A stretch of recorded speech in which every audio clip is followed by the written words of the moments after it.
Bienvenue à Dolisie, capitale du département du Niari.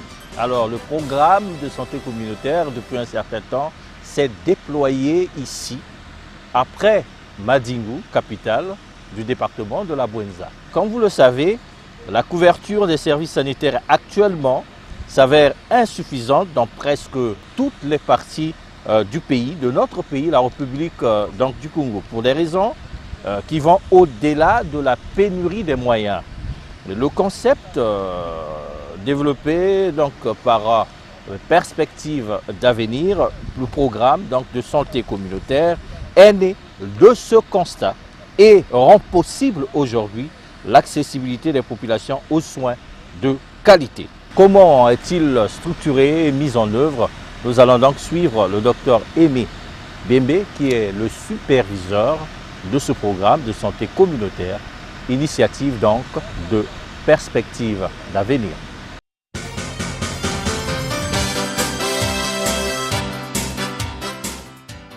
Après Madingu, pourquoi le choix de Dolisie, capitale départementale du Niari? Dans la feuille de route du promoteur du programme de santé communautaire, le chronogramme a été fait. J'ai pour instruction de sillonner tous les départements du Congo. Donc vous avez cité Ouesso dans la Sanga, Evo dans la cuvette ouest. On était à Pointe-Noire, dans le département de Pointe-Noire. Et dans la Bouenza, on a eu à faire 2 éditions, Mouyondi, Madingu. Et aujourd'hui, nous sommes dans le Niari, à Dolisie, dans le Niari. Et après le Niari, nous irons dans la Lekumu, donc à Sibiti. Après Sibiti, les plateaux. Et après les plateaux, on va remonter dans la cuvette. Donc c'est un choix qui a été dicté dès le départ dans le chronogramme donné par notre promoteur. Donc tous les départements seront visités. Et aujourd'hui, nous sommes à Dolisie. Ce n'est qu'une étape dans notre chronogramme. La couverture des services sanitaires est actuellement insuffisante dans presque toutes les parties du pays pour des raisons qui vont au-delà de la pénurie des moyens. Le concept programme de santé communautaire est né de ce constat et rend possible aujourd'hui l'accessibilité des populations aux soins de qualité. Le concept de santé communautaire, initiative de la Fondation Perspective d'avenir, est le produit de 2 types de définitions.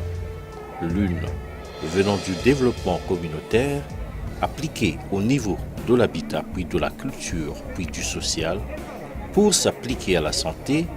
L'autre venait de la définition des communautés. Ce concept se veut l'expression de plusieurs définitions, même lorsqu'elle est confondue avec les termes comme santé publique, médecine préventive, voire médecine sociale.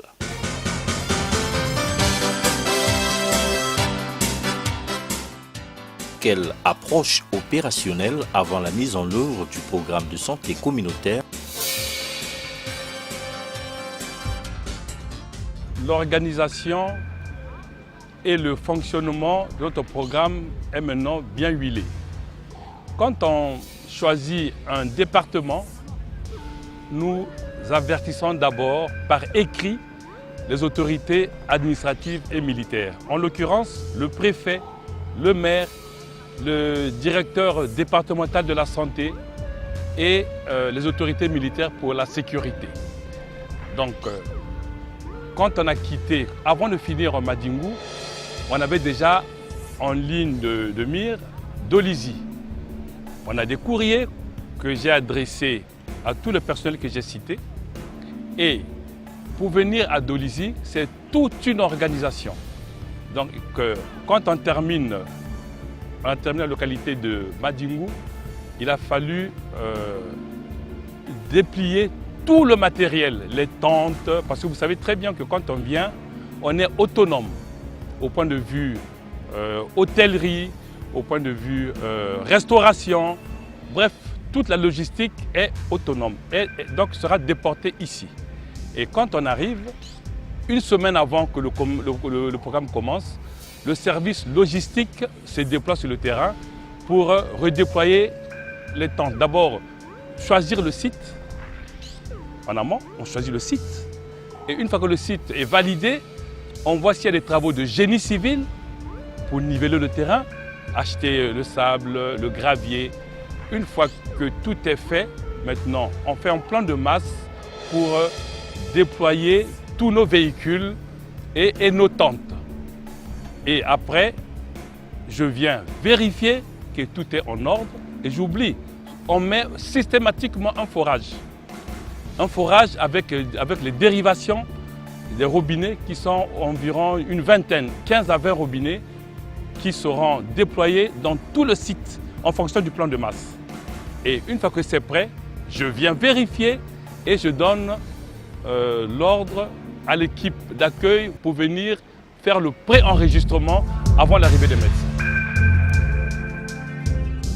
Même si l'on peut dire que le programme de santé communautaire est taillé à l'image de Merci Chips, mais il n'est pas totalement à l'image de ce dernier, car il intègre plusieurs options.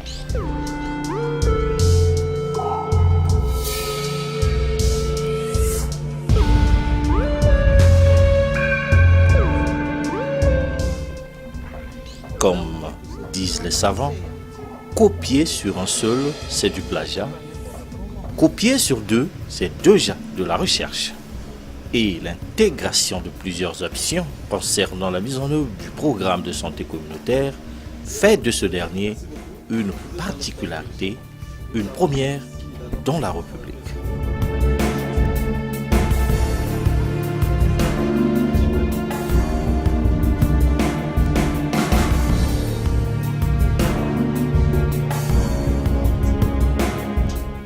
Dans tous les cas, l'importance du programme de santé communautaire est aujourd'hui démontrée du fait de sa double allégeance à l'égard de la collectivité d'une part et du système de santé d'autre part.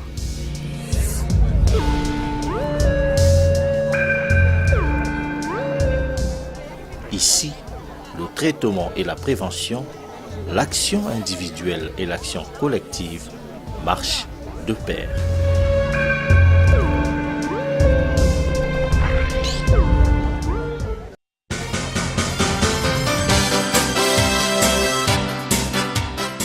Quelle représentation organisationnelle pour le programme de santé communautaire?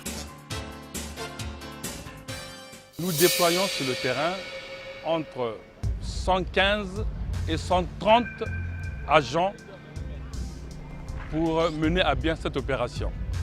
Dans ce personnel, nous avons une trentaine de médecins, une soixantaine d'agents d'appui aux médecins qui sont composés d'infirmières, d'assistants médicaux, les agents de laboratoire et le reste, au moins une quinzaine, des agents de la logistique, c'est-à-dire les chauffeurs, la buanderie, les électriciens, les menuisiers, la restauration. La restauration, c'est un service à part, mais on a un contrat avec un service traiteur qui nous suit dans tous nos déplacements. Donc, nous avons à notre disposition environ 130 personnes et avec des techniciens de surface, voilà, pour la propreté. La perfection n'est pas de ce monde, mais nous tendons vers cette perfection. Nous avons des procédures qui sont mises en place afin d'éviter les écarts.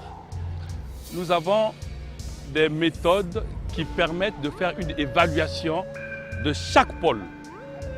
Comment cela se passe? Et après chaque journée,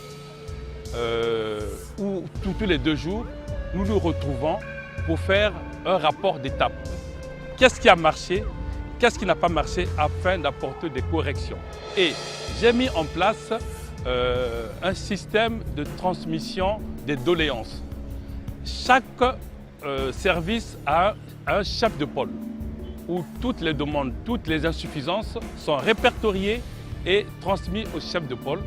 Le chef de pôle le transmet à l'adjoint du coordonnateur technique et celui-ci le transmet au coordonnateur technique et ça remonte à moi. Donc il y a toute une hiérarchie et en ce qui me concerne, avec toutes ces doléances, je mets en place la conduite à tenir.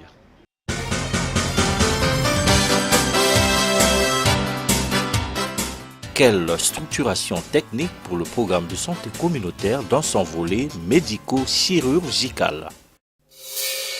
Nous avons d'abord d'entrée le pôle accueil avec un responsable, le pôle médecine générale avec un responsable, le pôle pédiatrie avec un responsable, le pôle gynécologie avec un responsable, le pôle chirurgie pédiatrique avec un responsable de pôle, le pôle chirurgie adulte, le pôle chirurgie maxillofaciale, l'ORL, l'ophtalmo, l'anesthésie-réanimation et le laboratoire et le pôle imagerie.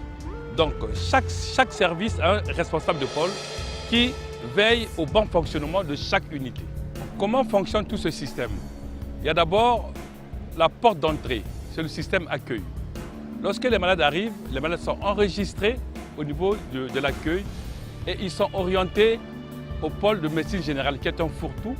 Et c'est au pôle de médecine générale de faire l'orientation en fonction des pathologies.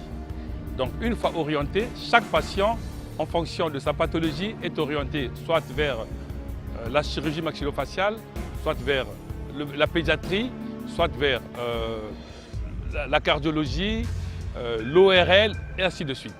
Et une fois qu'ils sont pris en charge, arrivés dans chaque pôle, les malades sont pris en charge, diagnostiqués. S'il y a des examens complémentaires à faire, nous avons un pôle laboratoire qui est très performant. On a un pôle imagerie aussi, très performant et ils sont orientés en fonction de leur pathologie pour avoir des examens complémentaires. Et ensuite, à la suite de ces examens complémentaires, ils ont les résultats et ils reviennent à leur lieu d'orientation pour que les médecins fassent le traitement en fonction des résultats de biologie ou de la radiologie.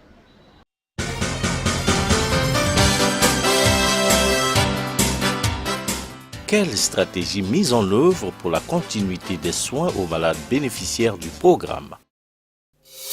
Lorsque nous terminons notre programme, on termine nos soins et les malades ne sont pas abandonnés à eux-mêmes. C'est la raison pour laquelle je vous ai dit dès le départ que nous travaillons en parfaite intelligence avec le DDS, c'est-à-dire le directeur du département de la santé.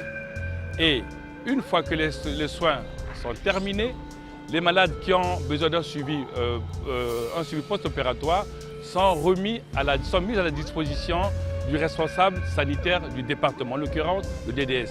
Et nous leur faisons une fiche pour chaque malade avec les soins à prodiguer et des médicaments et du matériel pour le suivi de ces soins-là. Donc le problème ne se pose pas du tout parce que le DDS est au courant et lorsque nous partons, nous mettons tout en place pour ne pas abandonner les patients. Donc ils ont ce qu'il faut pour la poursuite du traitement. En médicaments, en accessoires, en produits en produits de suivi pour les plaies, pour les pansements. Ils ont tout ce qu'il faut en médicaments et en accessoires. Voilà, dans tous les cas, l'importance du programme de santé communautaire est aujourd'hui démontrée à l'égard de la collectivité, donc de la population d'une part, et du système de santé national d'autre part. Ici, le traitement et la prévention, l'action individuelle et l'action collective marchent de pair. Au revoir et à très prochainement.